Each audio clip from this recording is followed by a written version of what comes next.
Chapter 1.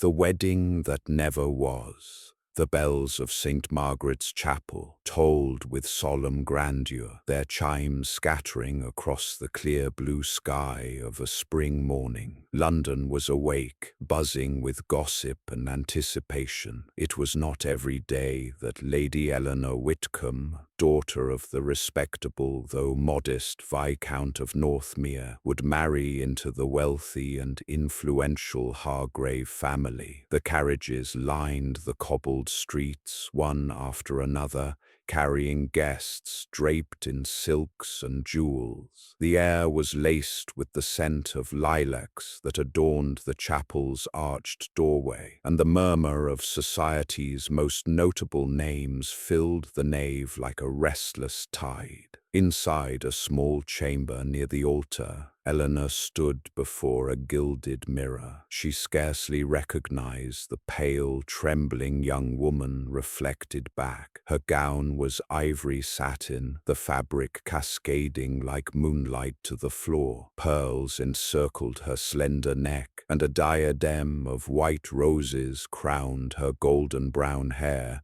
styled in soft waves that framed her delicate face. But her eyes, wide, storm grey, and brimming with uncertainty, betrayed her. Her mother, Lady Margaret Whitcomb, fussed over the train of her gown. "Eleanor, stand tall," Lady Margaret urged, her voice brisk but tinged with pride. "You are about to secure the future of our family. Remember that?" Eleanor swallowed. "I remember, Mamma." She wanted to say more, but words tangled in her throat. Her heart beat too fast, her thoughts too wild. Would Thomas Hargrave, her betrothed, truly be a kind and faithful husband? He had courted her with charm, whispering promises of affection, but there had been moments, fleeting shadows in his eyes, a dismissive edge in his laughter that made her doubt. And yet the wedding was arranged, the banns read, society invited. There was no turning back. Her father, Viscount Northmere, stepped into the chamber. His kindly features softened as he beheld his daughter. "You look radiant, Eleanor." He took her hand gently. "Your mother is right. Today marks the beginning of a new chapter for you. Do not be afraid."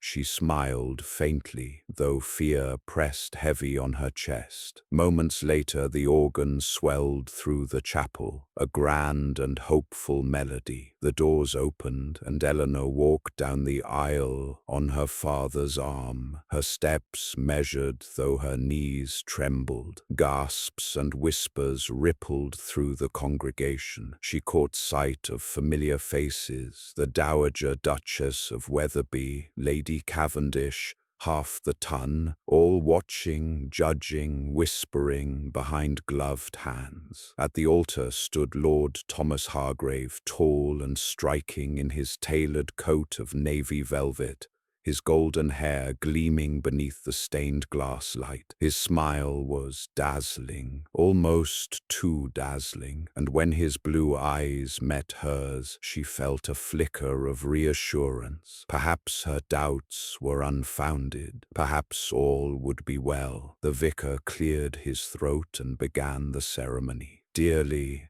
beloved, we are gathered here today." The words blurred as Eleanor tried to steady her breathing. Her gaze flickered nervously to Thomas. He seemed distracted, his jaw tight, his eyes shifting past her toward the congregation, as though searching for someone. "Lord Thomas Hargrave," the vicar intoned, "do you take this woman, Lady Eleanor Whitcomb, to be your lawfully wedded wife?" The pause was too long. The congregation leaned forward, the silence heavy, suffocating. Thomas's smile faltered, his lips parted, but no words came. Eleanor's heart lurched. "Lord Thomas," the vicar prompted gently, and then, to the shock of every soul within those stone walls, Thomas stepped back. His face was pale, his expression caught between panic and defiance. "I cannot," he said, his voice breaking the stillness like a crack of thunder. A gasp surged through the chapel. Eleanor froze, her hands trembling violently at her sides. "Oh, what do you mean?" she whispered, her voice barely audible. Thomas looked at her only briefly, guilt flashing in his eyes, before he turned sharply and strode down the aisle. His footsteps echoed, each one hammering against Eleanor's heart. The congregation erupted in whispers, gasps,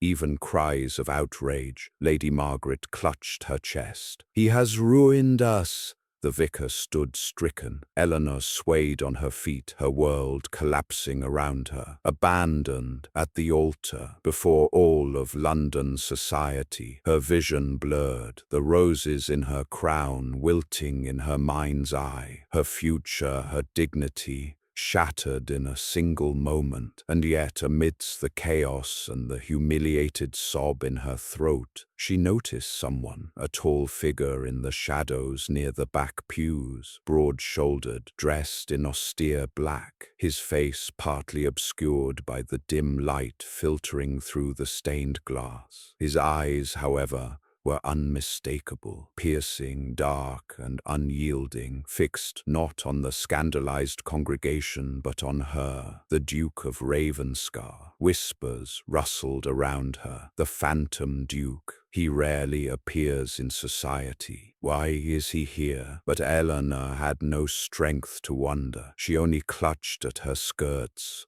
her knees threatening to give way. Then, as if summoned by fate itself, the Duke began to move. Deliberate, measured steps carried him down the aisle, his presence commanding silence from the crowd. He stopped before Eleanor, his gaze softened, though his expression remained unreadable. He extended his gloved hand. "My lady," his deep voice resonated through the hush, steady and unwavering. "No woman should be left standing alone." Eleanor's breath caught. The room spun. 1,000 eyes bore into her, waiting. The Duke of Ravenscar, Alexander Blackwood, had taken her hand, and with that single gesture, her life, already shattered, began to twist into a fate she could never have imagined. Chapter 2. The Duke in the Shadows.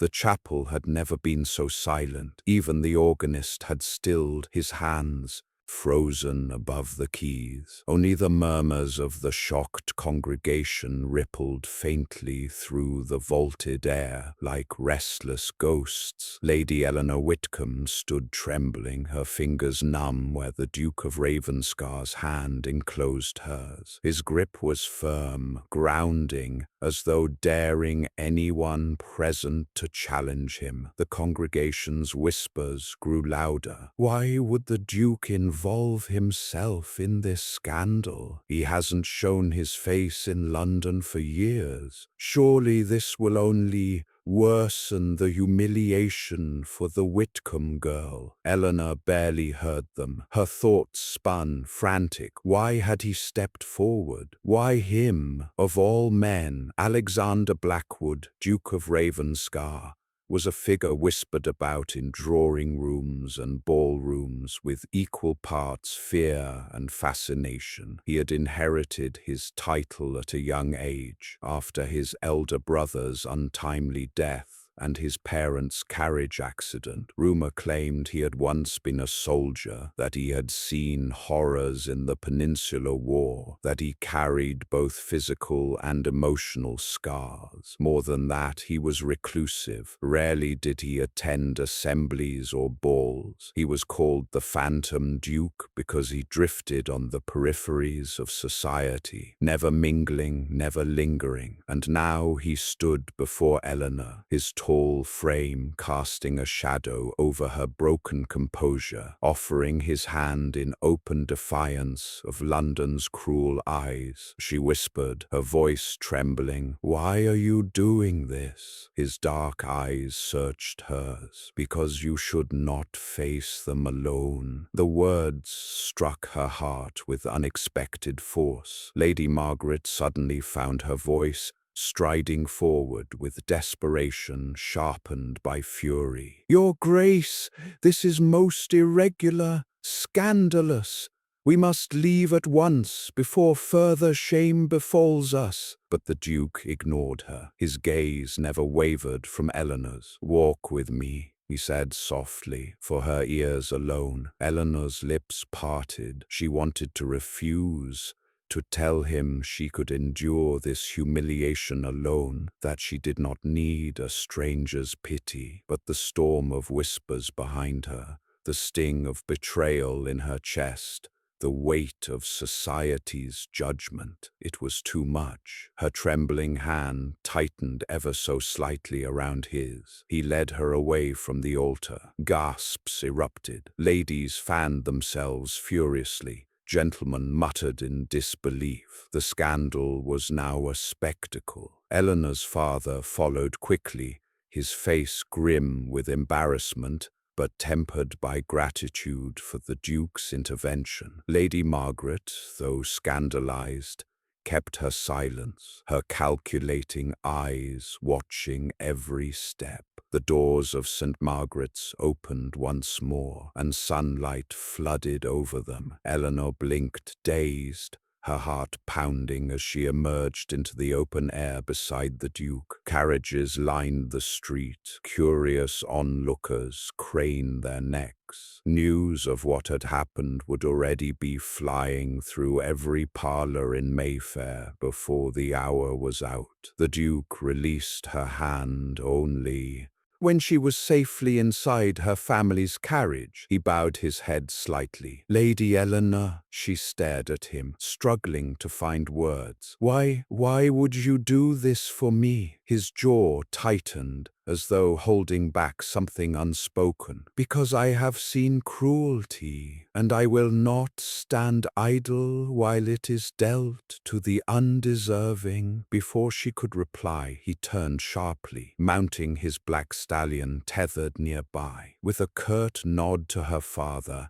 he spurred the horse forward and disappeared down the street, his dark figure vanishing as quickly as it had appeared. The Whitcomb household was in uproar. In the drawing room, Lady Margaret paced furiously. "Ruined, utterly ruined, to be jilted in front of all society. Our name will never recover." Viscount Northmere sat wearily in an armchair, his head in his hands. "Margaret, please. Eleanor is the one who has suffered most. Think first of her." "She will not suffer alone," Lady Margaret snapped. "I will not allow this disgrace to define her. We must act swiftly." Eleanor, seated silently by the hearth, barely heard them. Her roses had been removed, her gown changed for a simple muslin, but the humiliation clung to her skin like thorns. Her mind replayed the moment over and over. Thomas's pale face,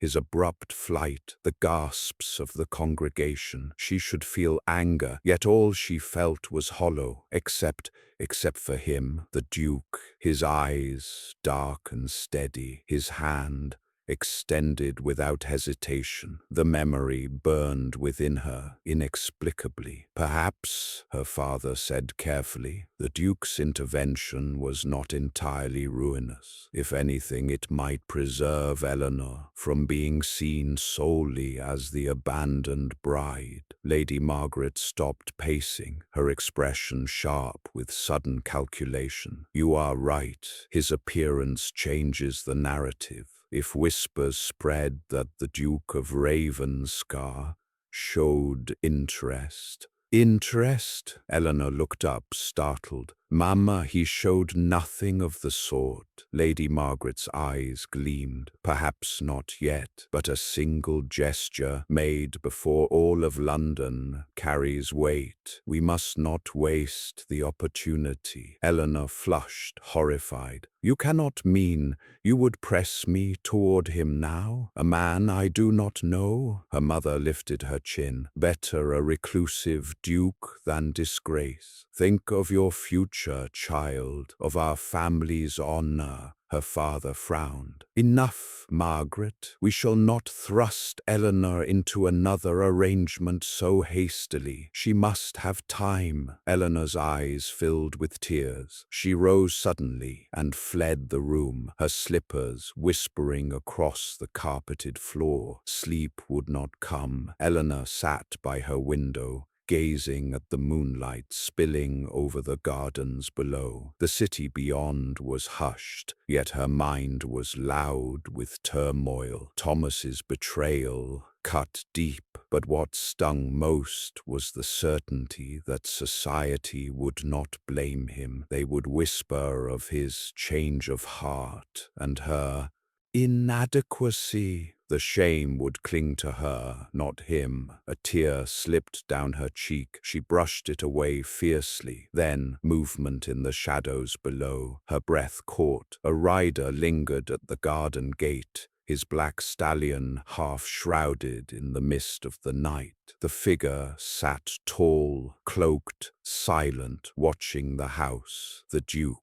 Her heart thudded. Why was he here? Why watch from the shadows when he could have sent a card, a word of explanation? As though sensing her gaze, he lifted his head. Even across the distance, she felt the weight of his eyes upon her. He did not move closer, nor did he call out. After a long moment, he wheeled his horse and vanished once more into the London night. Eleanor pressed her trembling fingers to her lips. The Duke of Ravenscar was a stranger, yet he had stepped into her ruin, stood at her side when no one else dared, and now lingered on the edges of her world like a guardian she had not asked for. She did not know whether to fear him or to trust that fate had bound them together in a way neither could yet comprehend. Chapter 3. An unlikely proposal. The morning after the wedding that wasn't dawned bleak and grey, as though the heavens themselves mourned Eleanor's disgrace. The Whitcomb townhouse was already abuzz. Footmen rushed with trays of letters, condolences wrapped in polite words, yet steeped in curiosity, invitations to teas and musicales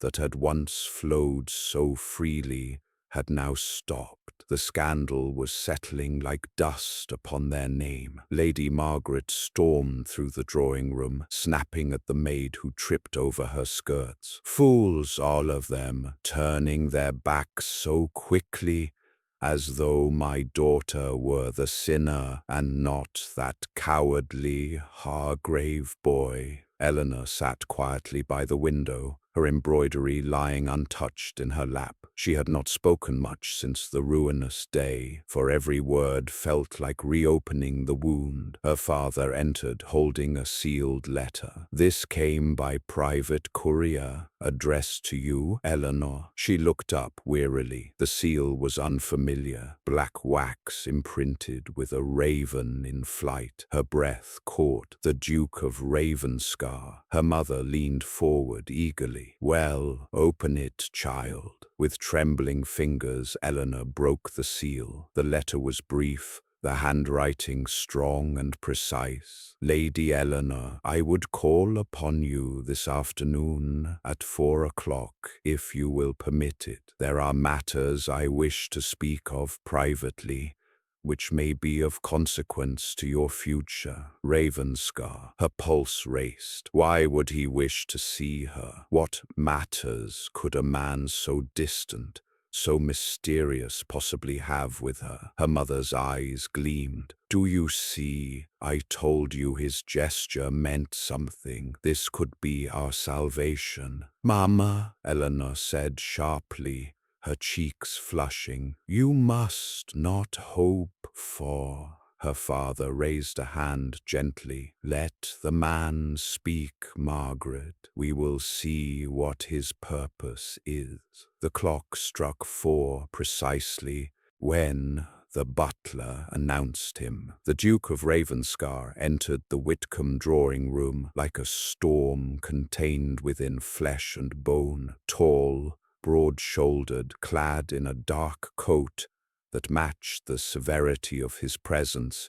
He bowed only slightly before his eyes fixed upon Eleanor. She rose, her hands clasped tightly to still their trembling. "Your Grace," her father said with cautious courtesy, "we are honored." Ravenscar inclined his head but wasted no words. "May I speak with your daughter in private?" Lady Margaret's breath caught with delight, but Viscount Northmere answered firmly, "You may, but the doors will remain open. Scandal has already cut deep enough." The Duke gave a single nod. It seemed enough. Eleanor followed him into the adjoining library, her steps hesitant. Once the door was left ajar, silence thickened between them. She dared a glance upward. His face was finely cut, his expression unreadable, but his eyes, dark, searching, unsettled her with their intensity. At last he spoke. "Lady Eleanor, I will not speak in riddles.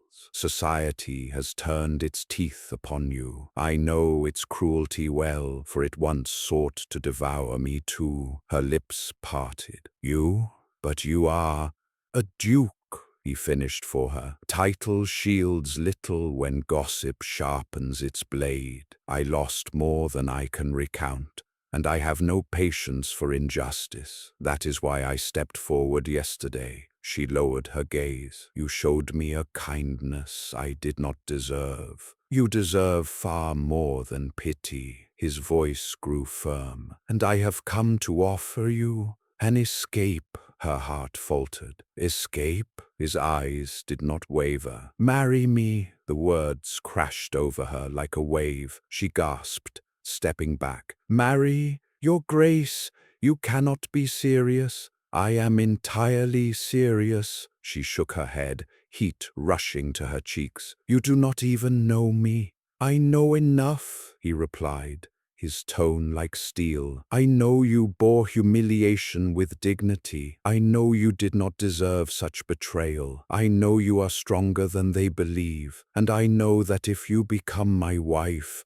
no one in London would dare whisper against you again." Her chest rose and fell rapidly. "And what of you? What would you gain by binding yourself to a woman whose name is already ruined?" For the first time, something flickered in his eyes, pain swiftly concealed. "I gain nothing, Lady Eleanor. That is why you may trust me." She stared at him, struggling to comprehend. His offer was salvation, protection, escape from ruin. Yet it was also terrifying. To marry a stranger, a man shadowed by rumors who spoke with such guarded force, was to leap from one uncertainty into another. Tears pricked her eyes. "I cannot accept. Not like this. Not from duty or desperation. I once hoped to marry for love." His jaw tightened. He turned slightly, as though to hide the emotion that flickered across his features. "Love is a fragile thing.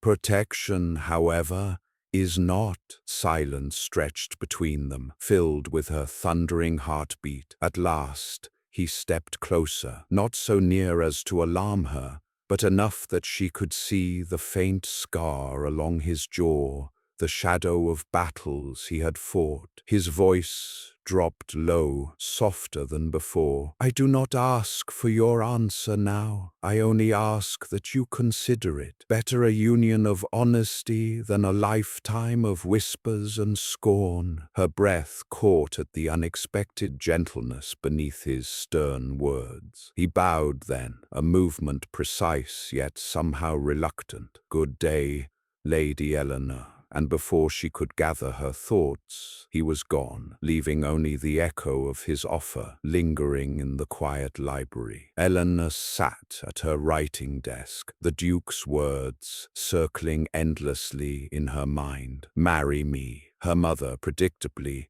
was ecstatic. "This is fortune itself. A duke. You cannot hesitate." Her father, however, was more reserved. "Marriage is not a bargain to be struck in haste. Eleanor must choose for herself. And Eleanor, she pressed her trembling hands to her lips. The man was a stranger, a storm cloaked in shadows. Yet when he spoke, she felt a strange assurance, as though his will alone could shield her from every whisper, every cruel glance. But was that enough? She longed for love, not protection. Yet perhaps love had always been a foolish dream. Her heart warred with itself, and through her open window, carried faintly on the night air, she thought, perhaps only imagined, she heard the distant sound of a horse's hooves retreating into the darkness once more. Chapter 4. The Secrets of Ravenscar Hall. The decision was made. After 2 sleepless nights of anguish, pacing her chamber,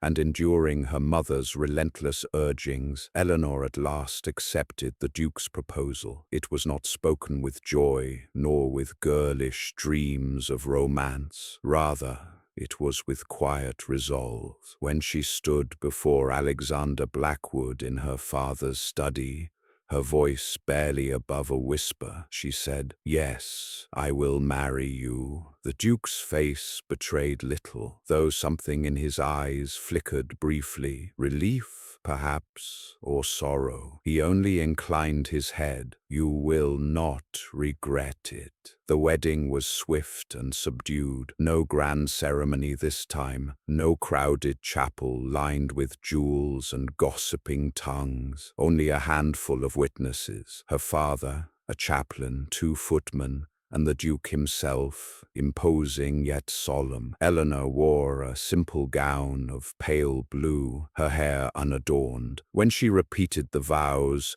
her voice quavered, but she forced herself steady. The Duke's tone, in contrast, was unyielding and deep, as though each word were a vow etched in stone. When the chaplain pronounced them man and wife, Alexander did not attempt a kiss. He only bowed his head gravely and escorted her with quiet dignity to the waiting carriage. And so Lady Eleanor Whitcomb became the Duchess of Ravenscar. The carriage rumbled steadily along the road, northward, leaving London's glittering cruelty behind. Eleanor sat opposite her new husband, her hands clasped tightly in her lap. Neither spoke for the first hour. She stole glances at him when she thought he would not notice. His profile was sharp, his jaw set, his eyes fixed on the rolling countryside. A man carved of stone, it seemed, until she caught the faintest twitch at the corner of his brow, as though thoughts churned beneath the surface. At last, Eleanor gathered courage. "Why me, your grace?" she asked softly. His gaze shifted to hers, steady and unreadable. "Because you needed freedom, and I needed truth." She frowned faintly. "Truth? I have no patience for games of society. I tire of masks and false smiles. You are unguarded." His eyes softened, only slightly. "Even when humiliated,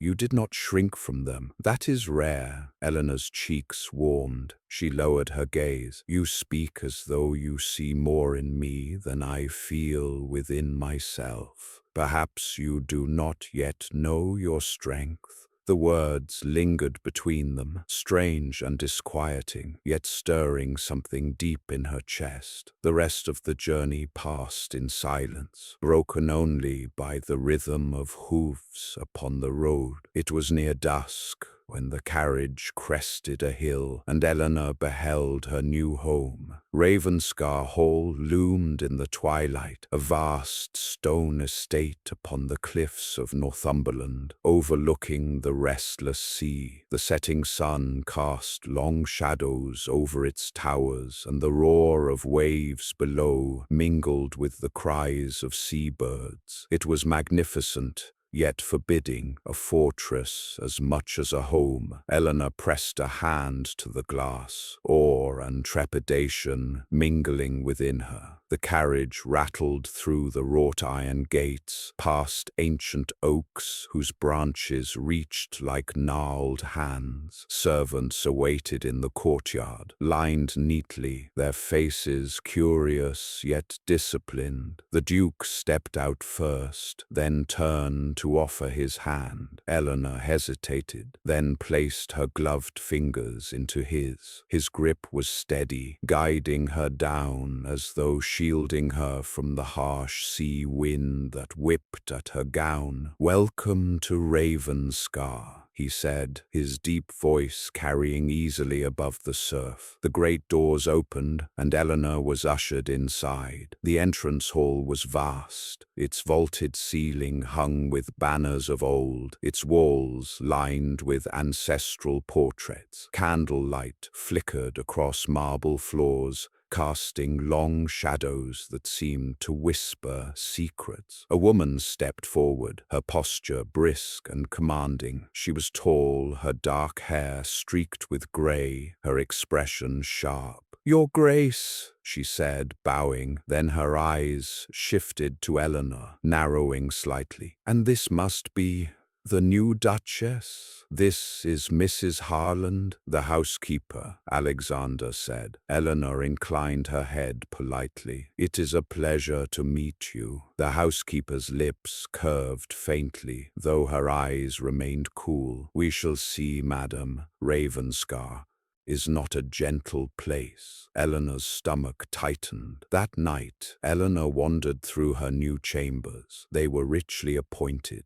Velvet drapes, carved oak furniture, a fireplace crackling with warmth. But their grandeur only heightened her loneliness. She ran her fingers across the dressing table, her reflection wavering in the gilded mirror. A duchess now, yet she felt like an impostor in borrowed finery. From the adjoining room came faint sounds, the Duke's footsteps, a door closing, silence. They did not share a chamber, nor had he attempted familiarity. Their union was one of necessity, not affection, and yet why did her heart stir whenever his eyes met hers? Restless, she left her chamber and wandered into the dimly lit halls. The house was vast, its corridors endless. Candles flickered against portraits of grim-faced ancestors. The sea wind howled faintly against the windows, rattling them like distant whispers. Turning a corner, she nearly collided with a maid carrying linens. The girl dropped into a curtsy, eyes wide. "Forgive me, your Grace," she stammered. "It is quite all right," Eleanor assured gently. "What is your name?" "Anne, your Grace." Eleanor smiled faintly. "Do you like it here, Anne?" The maid hesitated, glancing around as though fearful of being overheard. "Ravenscar is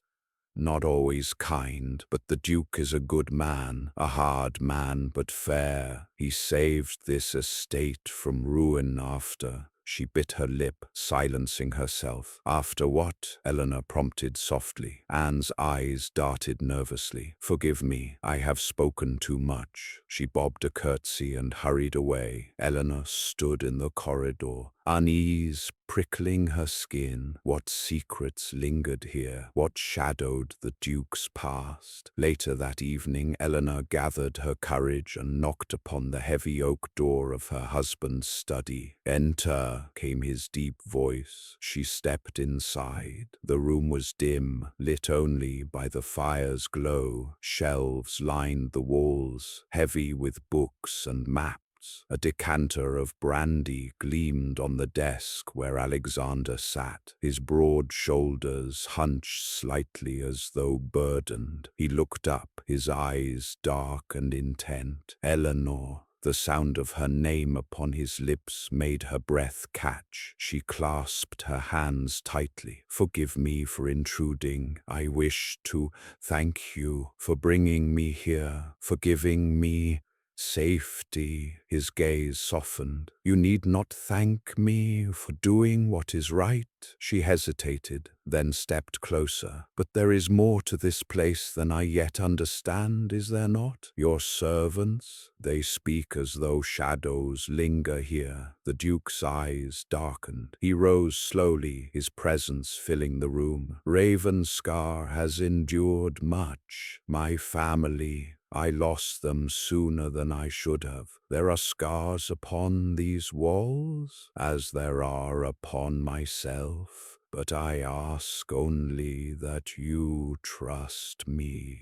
Whatever ghosts you sense, they are mine to bear. Eleanor's heart ached at the weight in his voice. Without thinking, she whispered, "You need not bear them alone." For a moment, silence hung between them, charged and fragile. His eyes searched hers, something unspoken passing between them, yearning, fear, perhaps even hope. But then he turned abruptly, as though retreating behind his walls once more. "Good night, Eleanor." She lowered her head. "Good night, Your Grace." As she left the study, her chest tightened with both sorrow and resolve. The Duke was a man of secrets, bound in shadows, but she felt herself drawn into his world, bound by threads of fate she could neither see nor escape. And though she did not yet know it, the secrets of Ravenscar Hall would test not only her courage, but the fragile bond beginning to spark between them. Chapter 5. A Heart Caught Between Trust and Fear. The days at Ravenscar Hall unfolded like pages of a Gothic tale. Eleanor rose each morning to the cry of gulls and the thunder of waves below the cliff.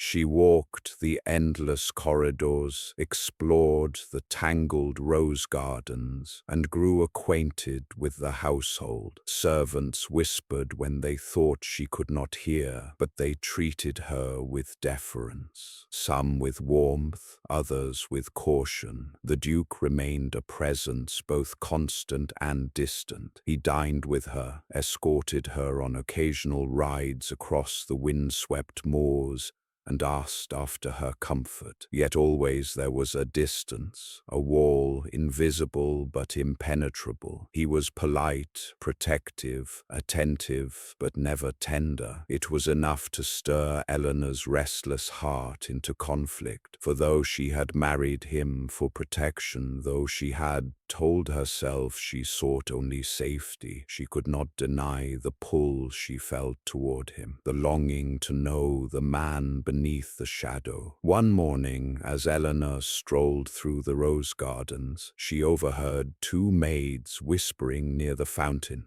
"They say the late Duchess died here," one murmured, glancing nervously around. "Hush, if His Grace hears you. It is true. She was found among the roses, pale as moonlight. Some say she fell, others say she leapt." Eleanor's blood chilled. She stepped forward, and the maids gasped, curtsying in terror. "Forgive us, Your Grace. We meant no harm." Eleanor forced her voice calm. "Tell me, what do you know of the former Duchess?" The maids exchanged fearful glances, then shook their heads. "Nothing, madam. Only foolish tales." They fled before she could press further. Eleanor stood frozen among the roses, the sea wind tugging at her gown. The former Duchess? Alexander had never spoken of a wife before her. Why had he hidden it? That evening at dinner, the silence between them was heavier than usual. The candles flickered, casting golden light across the Duke's stern profile. Eleanor laid down her fork. "You had a wife." His hand stilled on his wineglass. Slowly his eyes lifted to hers, dark, unreadable. "Yes." Her chest tightened. "And you did not think to tell me." "There are many things I did not think to tell you," he said quietly. Anger rose, sharp and hot. "Do you think me so fragile, so unworthy of truth? Am I only a pawn to be moved as you please? His eyes flashed, though his tone remained even. Do not mistake silence for deceit. I owe you honesty, but I do not owe you my past on command. She rose from her chair, trembling. Then how am I to trust you? How am I to share a life with a man who cloaks himself in shadows? For a long moment he said nothing. Then he pushed back his chair and stood, his height overwhelming, his gaze like fire held barely in check. Trust is not given, he said, voice low. It is built, and it is fragile. He stepped closer, so close she could feel the heat of him, smell the faint scent of leather and brandy. His eyes burned into hers. I have been betrayed, Eleanor. I will not speak of it lightly, but if you will have patience, I may one day show you what I have hidden. Her breath caught. The anger in her chest softened, giving way to something else, something perilously close to yearning. I do not ask for all your secrets, she whispered, only that you let me in, little by little. For the briefest moment his hand lifted, as though he would touch her cheek, but he stopped, his jaw tightening, and withdrew. Patience, he repeated. Then, without another word, he left her standing in the candlelight, her heart aching with both hope and doubt.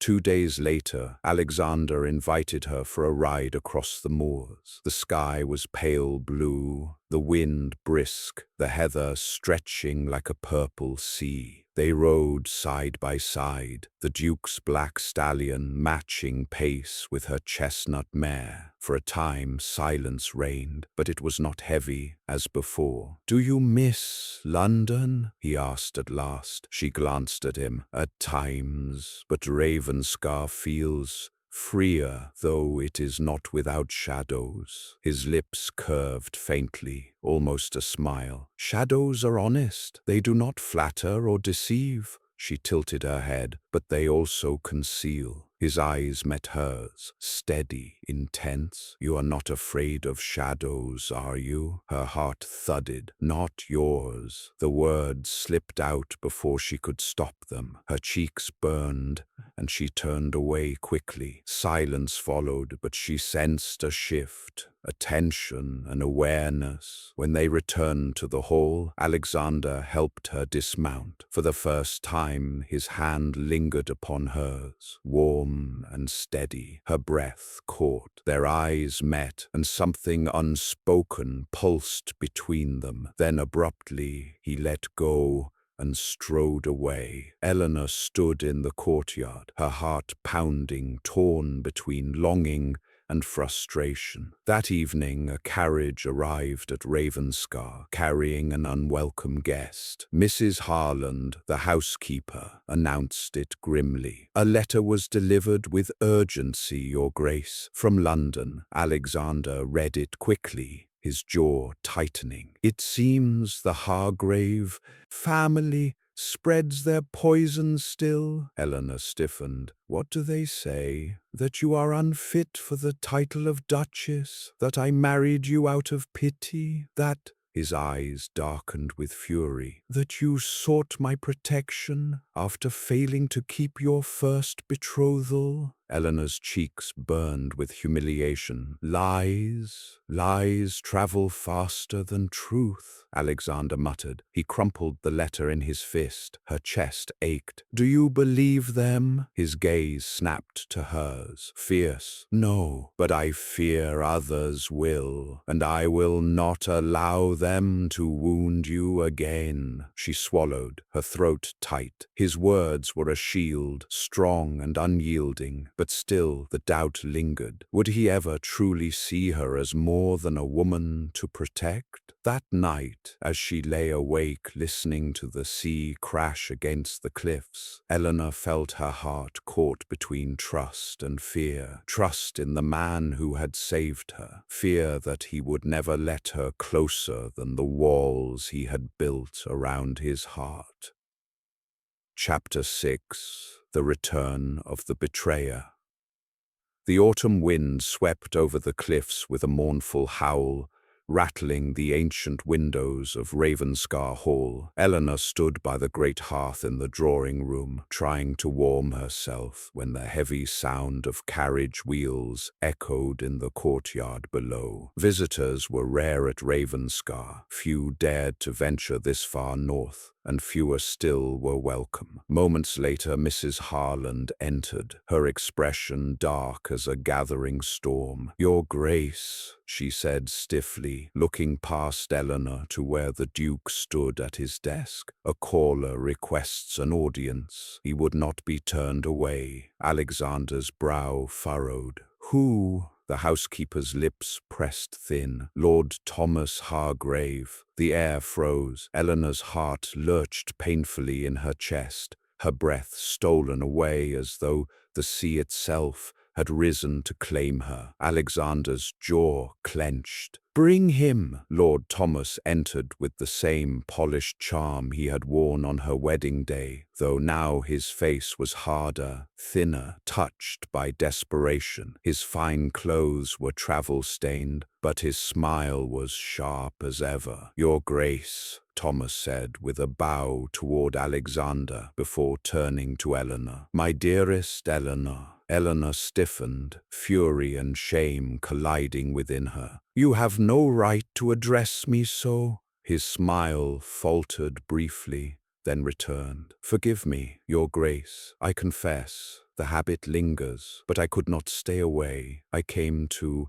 explain." "Explain?" Eleanor's voice trembled with disbelief. "You left me at the altar, before God, before London. What explanation could redeem that?" Thomas spread his hands. "I was desperate, Eleanor. My father's debts are deeper than you can imagine. He forced me toward a union not of my choosing. I panicked, I fled, but not a day has passed that I have not regretted it." Alexander stepped forward, his dark presence casting a shadow across the room. "Enough, you speak of regret as though it were coin to be spent. You humiliated her before all society. You would dare stand in my house now?" Thomas's smile turned brittle. "Your house, yes, and your Duchess. Quite the triumph for you, Ravenscar. To snatch up the bride abandoned at the altar. It must have seemed a convenient arrangement." Eleanor flushed, hurt and fury warring within her. "You dare mock me after what you did?" Thomas's eyes softened briefly, the false charm slipping. "I never wished to hurt you, Eleanor. I was weak, but I still—" He took a step toward her, lowering his voice. "I still love you." Her stomach churned. She recoiled as though struck. Alexander moved instantly, stepping between them, his voice thunderous. "You will not speak to her again." Thomas's face hardened. "Do you truly believe, Your Grace, that society accepts her now? That she has escaped disgrace merely by hiding in your fortress? No.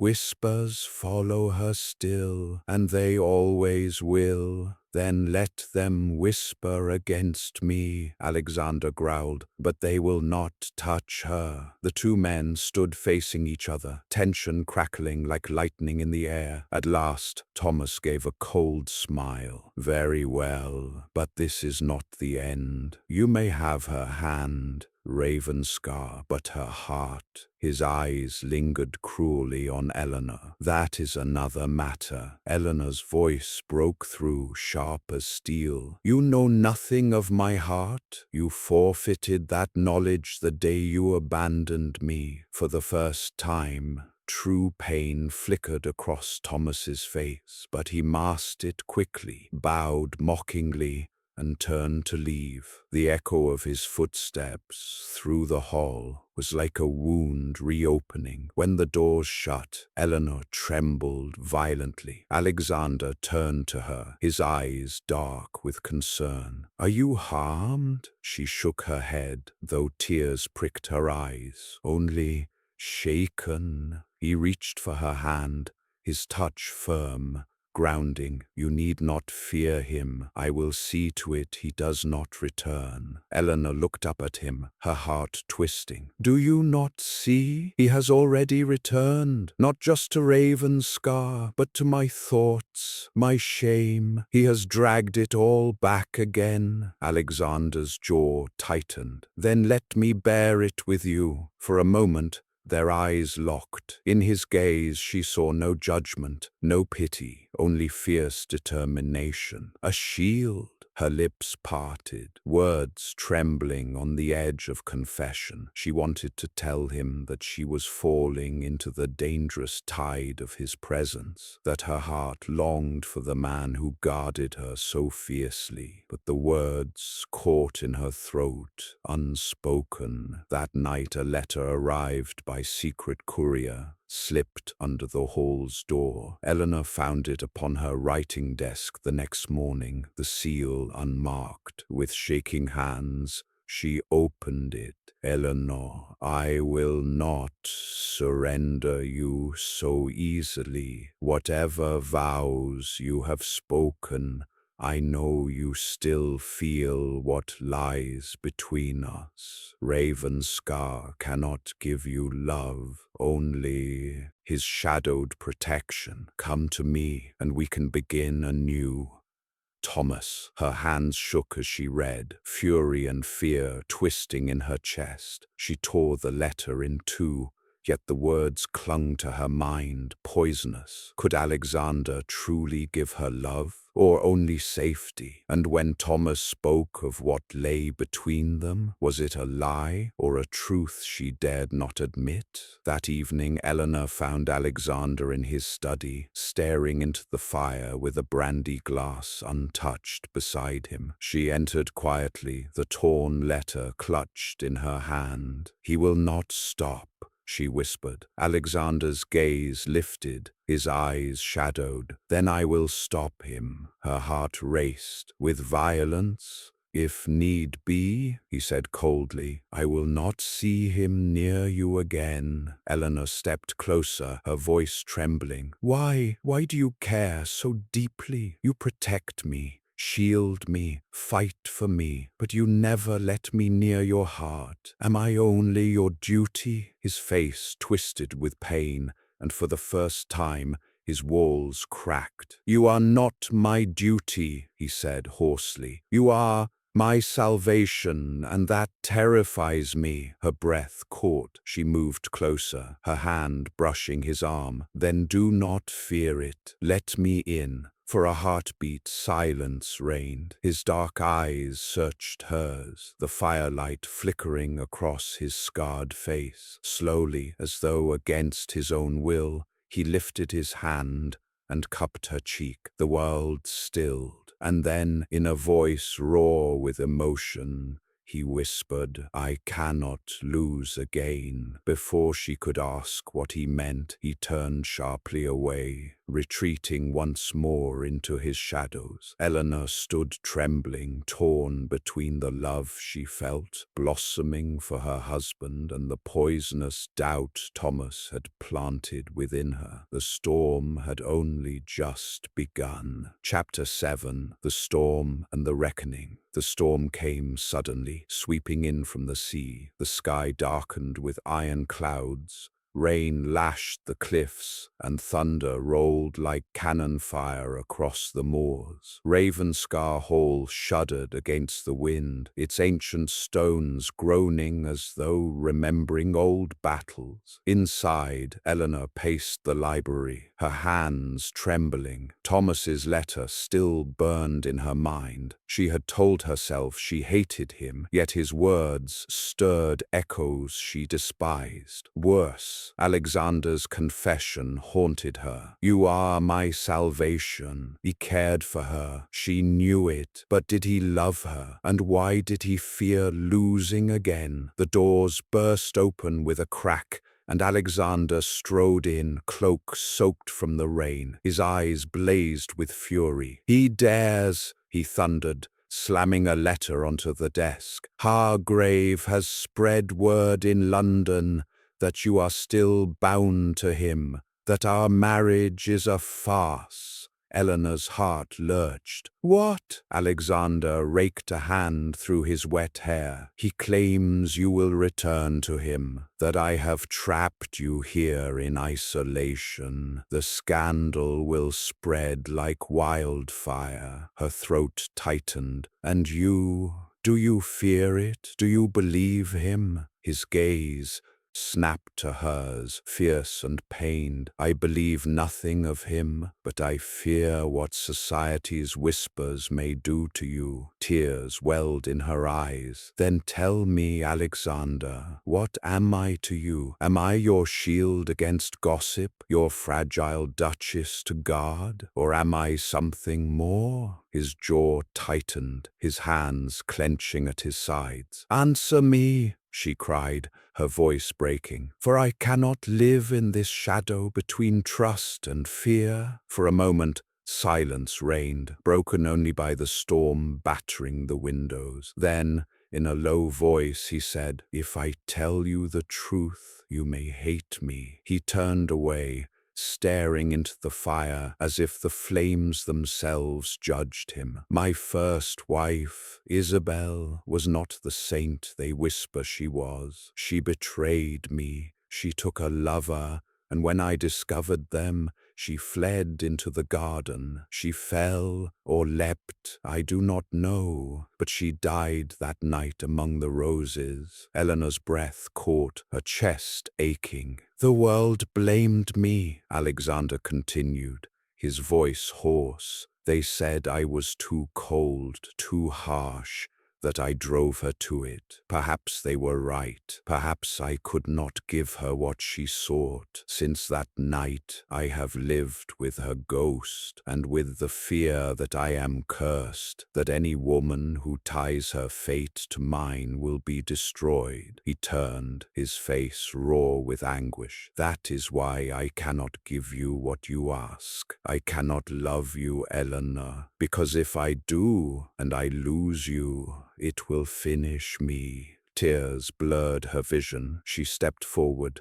her hands trembling. And yet, you already love me. His eyes widened, pained. Eleanor, she pressed a hand to his chest, feeling the thunder of his heartbeat. You guard me as though I am your very life. You shield me, fight for me, suffer for me. Do not speak of love as though it is not already here between us. He closed his eyes, torn, broken, and in that silence a new sound came. Laughter, mocking, cruel. Thomas stepped from the doorway, rain dripping from his cloak, his smile twisted. How touching! Ravenscar, the phantom duke, finally bares his soul. Eleanor gasped. Thomas, how dare you enter unbidden? He shrugged, eyes glittering. Doors are no barrier when truth is at stake. You see, Eleanor, I knew he would confess eventually, and now you see the truth. A man haunted by death, incapable of love. You deserve more.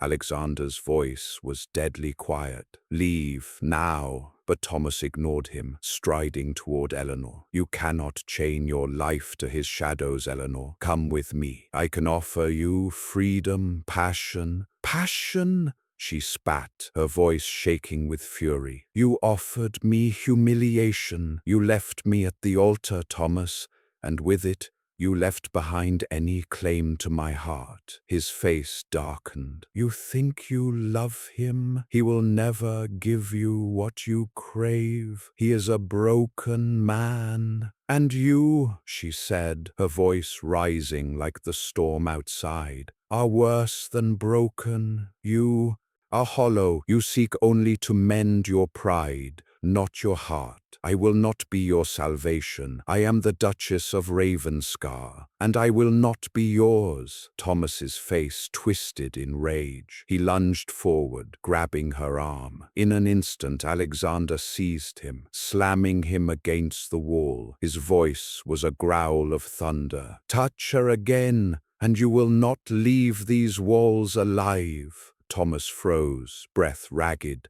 fury blazing in his eyes. For a long, terrible moment, the storm outside seemed to hold its breath. Then, with a bitter laugh, he shoved free. "Very well. Keep her, Ravenscar. Keep your fragile Duchess. But mark me, London will not forgive. The Whispers will never die." And with that he stormed from the hall, his footsteps fading into the roar of rain. When he was gone, Eleanor collapsed into Alexander's arms, shaking. He held her tightly, his chest rising and falling like a man who had fought death itself. "At last," she whispered, "do you see now? I choose you, Alexander, not out of desperation, not out of fear, but because my heart is yours." He closed his eyes, his forehead resting against hers. "And if I lose you, you will not," she said fiercely, her hands framing his face. "We cannot live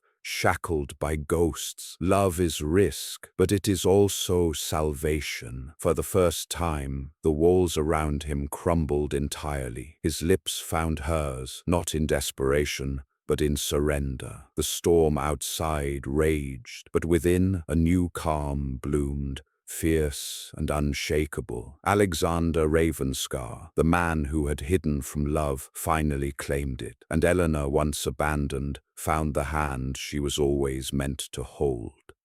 Chapter 8. The hand she finally held. The storm passed by morning, leaving the cliffs washed clean beneath a pale sky.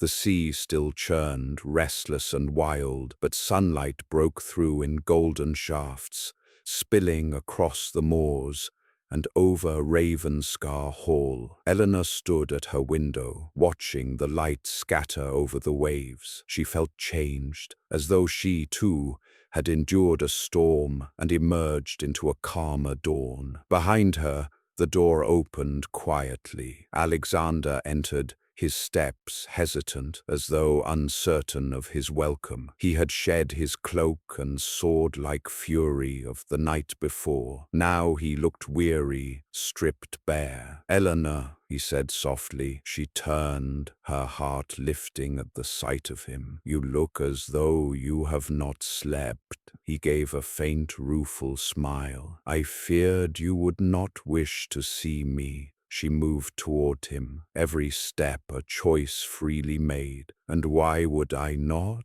You showed me your heart last night. Do you think I would turn away from it?" He swallowed hard, his dark eyes searching hers. "I have lived so long in shadows, Eleanor. Fear has been my closest companion. But when Thomas laid his hands on you, when I thought I might lose you, I knew I would rather risk everything than live without you." Her eyes stung with tears. She reached for his hand, lacing her fingers through his. "Then risk it with me, not as my shield, not as my captor, but as my husband, as the man I love." For a moment silence hung between them, heavy and trembling. Then Alexander drew her into his arms, holding her as though the world itself might shatter without her there. When his lips found hers, it was not the fierce claiming of the night before, but something deeper, steadier, a vow spoken without words. In the weeks that followed, Ravenscar Hall changed. The servants, once wary, began to smile when they passed Eleanor in the corridors, for they saw a new warmth between their Duke and Duchess. Alexander, once so closed, opened slowly like a wound learning how to heal. He laughed, quietly, awkwardly, but with sincerity. He walked the grounds at her side, no longer a ghost haunting his own estate, but a man living within it. Together they faced the venom from London. Letters came, filled with mockery and scandal. Eleanor burned them without hesitation. "Let them whisper,"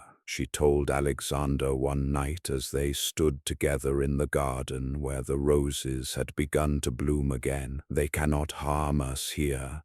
They cannot harm what is real." He kissed her then, among the roses once marked by sorrow, turning them instead into symbols of renewal. At last, In spring, they chose to return to London, not in retreat but in defiance. The Ton whispered when they entered a glittering ballroom together, hand in hand. Some sneered, others gossiped, but none could deny the sight. The phantom Duke with his Duchess, no longer aloof, no longer broken. Lord Thomas Hargrave was absent, vanished from society after his father's debts, and his own disgrace consumed him. Eleanor spared him no thought. His ghost held no power over her anymore. Instead, she stood proudly at Alexander's side, her head held high. When he looked at her across the room, his eyes softened in a way that silenced every whisper, for it was plain to see he adored her. Years later, on a summer's day at Ravenscar, Eleanor walked through the rose gardens, now bursting with color. A small boy ran ahead of her, dark-haired and laughing, his father in pursuit. Alexander caught the child easily, lifting him into his arms with a rare, unguarded laugh. Eleanor watched them, her heart full.